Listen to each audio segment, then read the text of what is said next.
जय Shri Krishna. Welcome to Sneha kitchen.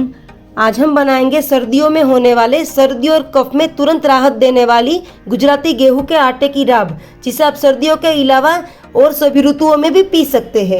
अगर आपको ये वीडियो पसंद आए तो वीडियो को लाइक, शेयर और चैनल को सब्सक्राइब करना बिल्कुल ना भूलें। पहले हम गैस पर एक पतीली रखेंगे, उसमें 1 कप पानी डालेंगे।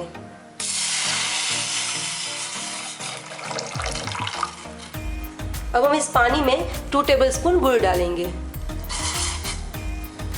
अब हम गुड़ को मेल्ट होने देंगे और इसमें एक अच्छे से उबाल आने देंगे।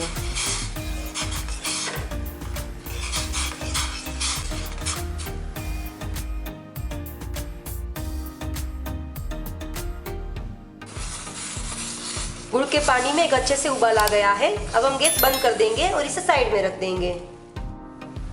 अब हम गैस पर एक पैन रखेंगे और इसमें 1 टेबलस्पून घी डालेंगे। घी गर्म हो गया है। अब हम इसमें 1 टेबलस्पून गेहूं का आटा डालेंगे। अब हम स्लो फ्लेम पर गेहूं के आटे को सेक लेंगे।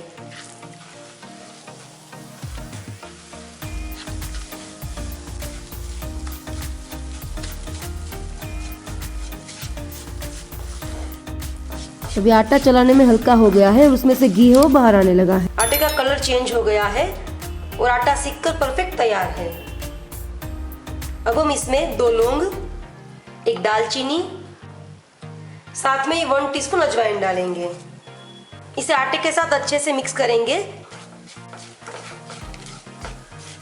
हमारा आटा गरम है तो हमने इसमें जो अजवाइन, दालचीनी और लौंग डाले हैं वो इसके साथ अच्छे से सीख जाएंगे। अजवाइन की बहुत ही अच्छी खुशबू आ रही है तो अजवाइन भी सीख कर तैयार हो गई है। अब हम इसमें जो गुड़ का पानी उबालकर तैयार किया है वो धीरे धीरे करके डालेंगे और साथ में ही इसको मिक्स करते जाएंगे।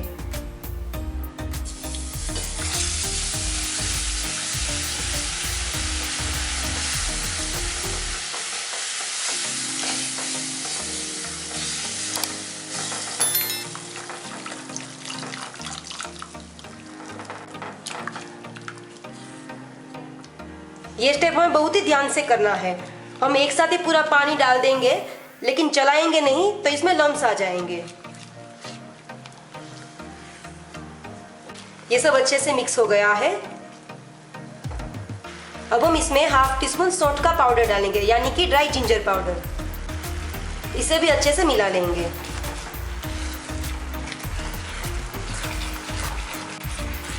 ये राब बच्चे और बुजुर्ग सभी के लिए बहुत ही फायदेमंद है।